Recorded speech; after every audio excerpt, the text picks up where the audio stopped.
Now, Sexyy Red, a name most people by this point recognize. She's currently one of the hottest female rappers in the industry, has amassed a whole lot of success in a relatively short time. She's in fact one of the most streamed women in hip-hop right now, has received co-signs from Nicki Minaj, collaborated with Drake, and it doesn't look like things are slowing down for anytime soon. In this video, we're not going to talk too much about the success of Sexyy Red because it's pretty clear that she is in fact a success judging by the standards of the music industry. As long as you can garner attention, whether it's negative or positive, you will be rewarded monetarily, and so will anyone who's backing you up. I do, however, want to talk about the dysfunction of Sexyy Red, because Sexyy Red is in fact pretty dysfunctional. Janae Wary, professionally known as Sexyy Red, is someone who's no stranger to backlash, as she's received a lot of criticism ever since her blow-up in early 2023. A lot of the criticism has stemmed from a wide range of things. However, the focal point of it all being the explicit content in her music and the negative influence of it. More importantly, though, I want to focus on the behavior she's exuded in a few different instances. Back in November 2023, a viral story involving Sexyy Red and a teacher ended up hitting the headlines. The reason for that was this video right here. And another thing that's heart-wrenching is horrifying. Your 5-year-old daughters are asking to listen to Pound Town. Your 5-year-old daughters are asking, can we hear Pound Town? I'm playing them Princess Tiana ballet music, and they are asking me, can we hear Pound? And I'm so scared for these little girls today because this is the most insane agenda push I have ever seen in my life. The video in question was of a young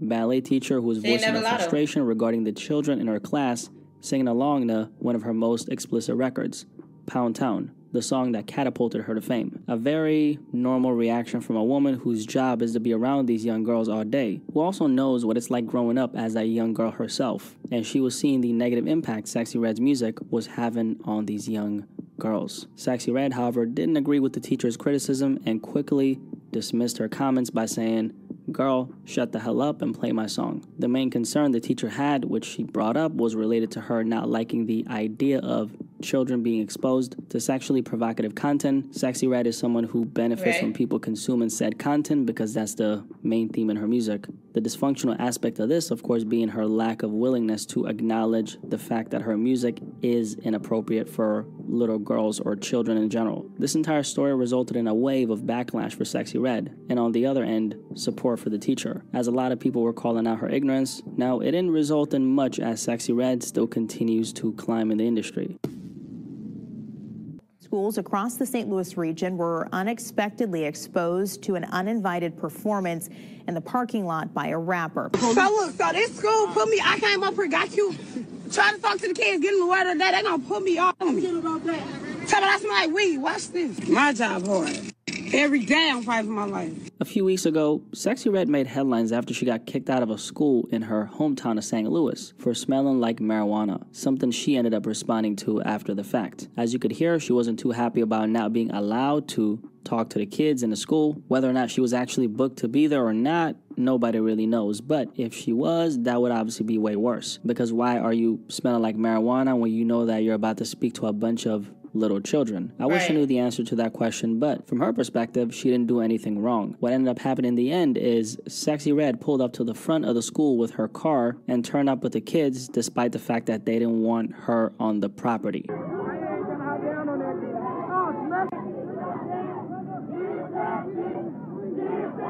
Which that in itself is an issue. The kind of thing any average human being would have faced real repercussions for. I guess when you're famous, rich, and poppin', consequences don't come with the package, right? When it comes to kids and the provocative music that they listen to and that they're exposed to, I get when people say artists are not supposed to raise your children. You are supposed to raise your children.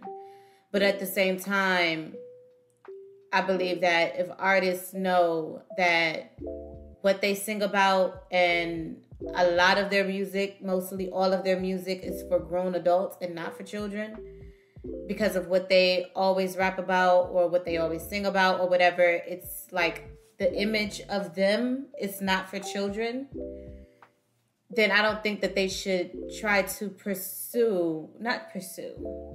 that's not a good word. They should not try to reach out and try to be in children's faces so much. And I believe that with Sexyy Red, she tried to be in children's faces and go to the schools and, you know, all of that type of stuff. For her to do that, she can do whatever the fuck she wants to do at the end of the day. But at the same time, what she pushes is really not for children. It's not for kids. You get what I'm saying? Now, if she was more so of like the adult route and was like, listen, I don't raise your kids.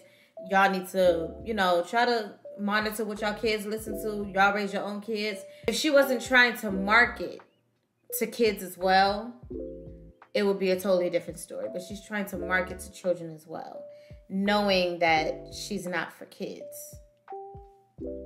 It's called a spade a spade. And I have nothing against Sexyy Red. Like, I have nothing against Sexyy Red at all. I think she's doing a thing, and she's very successful at it.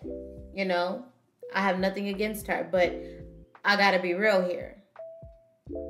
Red, though. In all the controversy she's been involved in, Sexyy Red has always been very dismissive of any criticism that points out her dysfunction. The most concerning thing here is that a lot of these stories involve children and how her actions might be affecting them negatively. However, it seems like she doesn't care all that much about the negative influence she's having on them. The reason behind why that's the case, well, Sexyy Red has been getting heavily rewarded for showing up in this way. Where is the incentive for her to actually change her ways?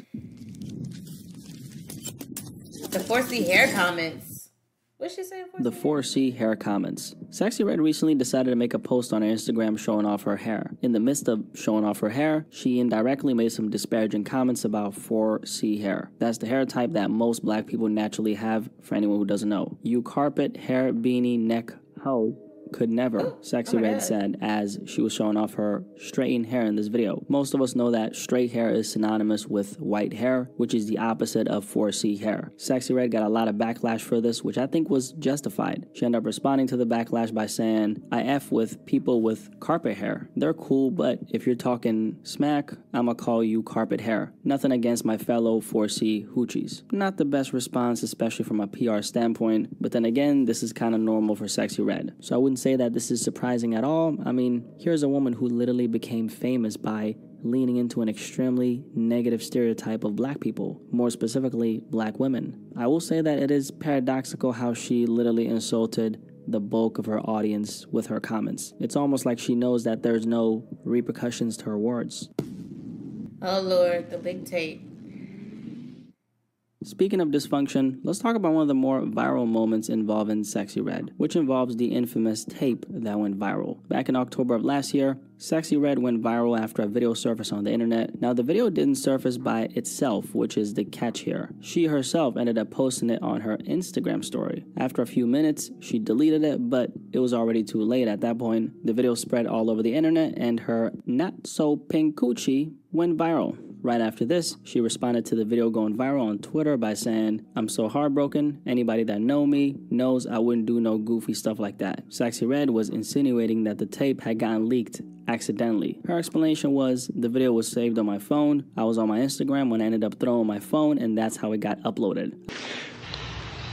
Okay, I think anyone with a functioning brain understands that this tape leaking was of course intentional. It was just one of the pieces that was needed in order for her to continue rising, and it worked. A lot of new people discovered her as a result of it, which was a part of the plan. The visual aspect, i.e. her bare coochie being all out like this, is very consistent with how she's actually being marketed. The overall theme of her music, of course, being SEX. That's what Red sells. It's literally a part of her stage name, so it doesn't take a genius to figure that out. Keep in mind that her biggest song, Pound Town, has a line about what color her pum pum is. So when people have visual evidence, they can connect to that, and her pum pum ends up not being so pink. What do you think that's gonna lead to? Obviously a viral moment, and that's exactly what happened. Mission accomplished. The most disturbing part about the story is the fact that a large percentage of her audience consists of little children, specifically young black girls. Her attaching her name to this tape and leaking it like this means that they most likely saw it. Is it her responsibility to raise these little girls? Absolutely not. But as a child, most of us have looked up to some kind of public figure, whether that be a musician, actor, or whatever. Imagine your role model deliberately leaking their own private parts for the entire world to see, just to promote themselves and pretending like that's not what they did. What kind of message does that send to the young minds of the world who are watching this go down? It is kind of sad how an artist can get so heavily rewarded for something so vile. This is why Sexyy Red is in the position she's in, by the way. Being willing to promote yourself as a public figure in ways that are degenerate is the cheat code. The more of your ethics, morals, and values you're willing to strip away for the attention is the more benefit you're going to see. I didn't create the industry. That's just how it is. True. Very true. The archetype of a Sexyy Red, because this is one of the most important aspects of why she was chosen. I did say chosen, and that's exactly what it is. For anyone who still hasn't realized this, Sexyy Red was handpicked by the industry to play the position she's currently in. You need to understand that nothing, especially as it relates to the music industry, a billion-dollar industry, happens by mistake. Here we have one of the most viral artists on the internet climbing by the second. She's not the best rapper, doesn't make the best music, although she has a couple bangers, I must say. She's kind of trashy by her own standards, doesn't portray herself as the most morally inclined human being. Despite all this, she continues to climb. And the question is, how is this level of rise even possible? That's a question a lot of people are asking as it relates to Sexyy Red. There's a lot of angles we could look at this from, whether it's the marketing aspect of her personality. A lot of money has been dumped into promoting Sexyy Red. At this point, it's definitely in the millions, which is crazy to say because she still is a fairly new artist. But one of the answers to that question, I'd argue the most important one, is this. Sexyy Red is a walking caricature of a very big group of people. Black women. The word caricature derives from the Italian word caricare, which means to load or exaggerate. The English definition is as follows: the art of making, drawing, or written spoken description of someone that usually makes them look silly by making part of their appearance or character more noticeable than it really is. Annibale Carracci, who was an influential Italian painter of the late 16th and 17th century, played a crucial part in the development of Western art. Alongside his brother Agostino, Annibale is credited with initializing the inclusion of characters in modern-day art form. Characters have since then become a very powerful tool used mostly as propaganda by the media to either present a false image of a big group of people or to condemn said people by displaying them as foolish. In 1938, the Nazis organized a public exhibition in Dusseldorf, Germany. The exhibition in question included a poster displaying a cartoon caricature of an African-American male playing on a saxophone with the Star of David on his tuxedo. This was their attempt at vilifying jazz music, which they deemed as NIGGR music. We may live in 2024 where the world is more inclusive than it used to be, but the subtle use of characters, especially in the music industry, signals that we still have a lot of work to do. In a world dominated by media propaganda that shapes our perspective of things, but especially people, Sexyy Red is being used as a tool by the music industry to further propagate a negative view of black people as a whole, but especially black women. The black woman has since the dawn of time undoubtedly been the most disrespected woman on the planet, going all the way back to the Jezebel stereotype, which was a social construct that was created during slavery. The black woman was portrayed as a hypersexual and sexually voracious woman whose value to society was purely based on her sexuality and her body. That preconceived notion had a lot of drawbacks. The stereotype, among many things, justified a wide range of abuse against the black woman's body. Hip-hop, a black art form that was started with the sole purpose to empower young black Americans, has unfortunately been used by the music industry as a tool to further propagate that very thing black women and the good black men have been fighting against. Sexyy Red herself is that walking stereotype. The overall theme in her music is consistent with the same ideas the Jezebel stereotype promotes. While Sexyy Red's virality keeps getting more intense by the second, and the industry that propped her up continues to profit off of a false stereotype she's pushing, an entire community of people get wrongfully judged for the actions of one person. Television or television has been around as entertainment for human beings for decades and decades. The first electronic television was successfully demonstrated in San Francisco on September 7, 1927. The system was designed by a fellow Farnsworth, who at the age of 15 years old had worked out the principle of the image dissector. A few years later, at the age of 21, he finally concluded a working version of this device we call a television. Philo hoped television would help families and communities share stories, become less ignorant of each other, and even lead world peace. Ironically enough, Philo himself didn't allow his children to watch TV. There's nothing on it worthwhile, and we're not going to watch it in this household, and I don't want it in your intellectual diet, Philo was quoted saying. Despite the entertainment factor of this box we call a television, whether or not television changes the structure of one's consciousness has been speculated since it was introduced to the world. Television viewing, along with the act of listening to music, produces an alpha brainwave pattern state. Alpha is associated with a relaxed and attentive condition, which further supports the notion that television is a low consciousness activity. Increasing alpha brainwaves is generally considered safe and beneficial for most people. However, too much of it has been proven to lead to drowsiness, daydreaming, or lack of focus. This is an aspect that's not very talked about, especially as it relates to music. Music has for a very long time been used as a form of hypnosis or mind control, if you will. Hearing your favorite song at the right time, at the right frequency, will naturally put you in a state of trance. Not something that's inherently bad unless the content being fed into your subconscious mind is of a lower frequency, something the late XXXTentacion famously spoke about before he died. What's the point of music? It's not always to have fun. It's not always to have fun. Sometimes it's to help people find themselves, because music is frequency programming. What frequency are you being fed? I will hope before they go pull some negative shit out this conversation, they pull this part of the conversation. At 15 years old, I was doing sound engineering. So I was playing with frequency. I was playing with equalizers. I figured out that hertz is to understand the frequency vibration, right? If I play with those frequencies, right, I can target certain parts of the mind. If I want you to astral project, or if I want you to go to sleep, or if I want you to go into a meditative state, I can make my music do that. Have you ever seen those videos of children singing along to a song that may be inappropriate for a younger audience?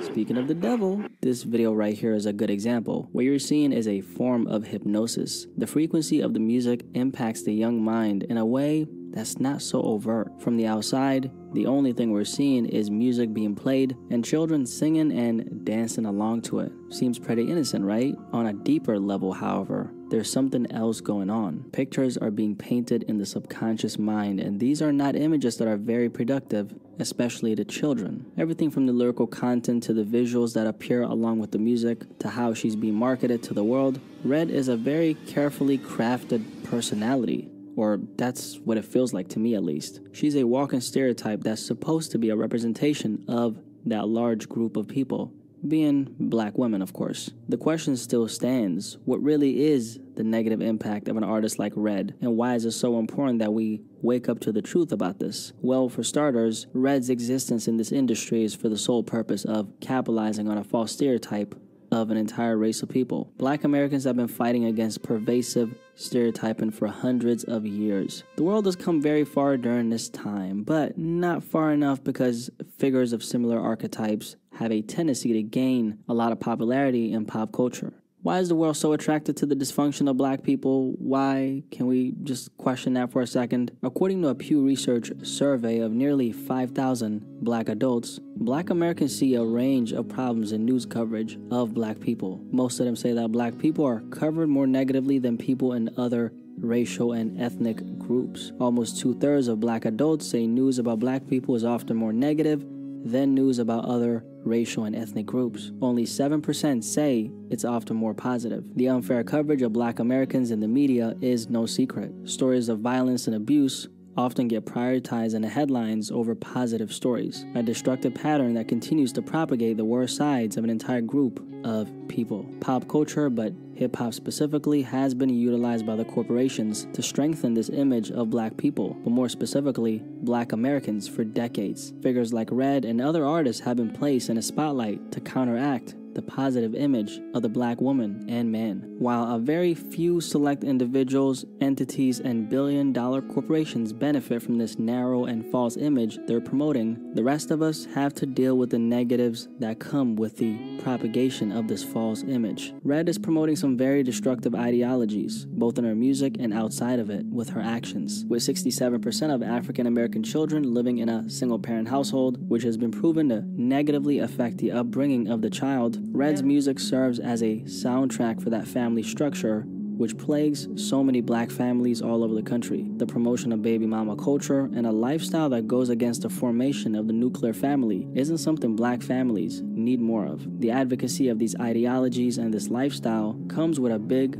monetary incentive. This is why artists like Red are usually the archetype of rappers that receive the most amount of popularity. Becoming popular in rap used to be so much more than who can promote the most vile things on a record. That was until the rise of gangster rap in the 80s, when the major corporations who owned the music realized how they could use it to their advantage. All they had to do was provide black youth with a microphone, a platform, and an incentive to promote negativity to their community. The art form then went from being used as a tool to fight oppression to validating the worst aspects of the black community. Black male rappers have, since the 80s, used the art of rap to sadly not only promote violence against their own kind, but denigrate the women in their community by subjecting them to a sex object, while at the same time celebrating the women who are of a lighter skin complexion. On the other hand, black women suffer as much, if not more, through the music industry using the female rapper to portray them as voracious sex objects. Red is the perfect model of what we're talking about. It works extremely well with her, specifically because she's proven herself as someone who lacks a moral compass. One of the biggest deciding factors as to whether or not you get put in a position of power is your level of integrity. The less of it you have, the higher probability you'll get selected as one of the many agents of dysfunction. This is why rappers like Red seem to effortlessly gain so much popularity, despite anything that comes their way. Their success in the industry has already been predetermined with the help of a selection process that evaluates them on a deep level as human beings before they get access to any type of platform. The music industry is a billion-dollar industry that can't afford to give the keys to the people who won't follow suit. The more you're willing to strip away your morals, ethics, and principles, the higher likelihood you'll have an entry to the game. Just take a look at the most popular artists. What percentage of those artists are actually promoting things that are good for the youth? You tell me. Red has already accepted everything that comes with her decision to sell herself and her people out by promoting the worst parts of her community. A big part of this process involves certain rituals that must be done before the benefits come. In Red's case, one of the things she did was leak her own tape to solidify her commitment to the position. This was done in order to connect the dots between the false image of the black woman she's portraying and herself. We also have her dismissing the negative impact of her music on children. Part of the reason why she's been planted as an agent of chaos and dysfunction is so she can infiltrate the minds of young black girls. This is consistent with one of the qualities the music industry seeks in artists they put at the forefront to promote certain destructive agendas, which is immorality. Those who stand for nothing will fall for anything. In Red's case, her loyalty is with money and fame and not with her people. We also have the promotional run for her song F My Baby Dad. As she was getting closer and closer to the birth of her child, Red recorded an unofficial music video in the hospital to her song F My Baby Dad, which is pretty self-explanatory. A big aspect of branding is adding context to what it is that you're intending to promote. This was her adding that context, which further capitalizes on the false stereotype she's pushing. He was speaking nothing but facts in this video to me. It's not up to the celebrities to raise your children. You need to raise your children. Period. Okay? You need to raise your children. It's not up for them to raise your children. But at the same time, if you know that you're not for kids, don't try to market to children. You know, I think that's my only issue. Don't try to market to children if you already know you're not for kids, you know? So, yeah, this is a lot. This is a good ass history lesson, bitch. This was a good ass history lesson. It really, really was. But yeah, that's it. That's all. So what do you guys think about this situation? Do you guys actually agree with him when it comes to, you know, everything that he discussed in his video? Do you, you know, agree with some of the things he discussed in his video, or do you not agree with anything? Okay, leave your comments down below. But again, guys, thank you guys so much for coming through. If you want to see more of me, okay, I have 2 other channels, my gaming channel, my couple channel, which is going to be in the description and in the comments down below. Anyway, guys, thank you guys so much again for coming through. Have a wonderful Wednesday. And remember, don't worry about failure. You only have to be right once. Peace. Kinetics with the fucking plug.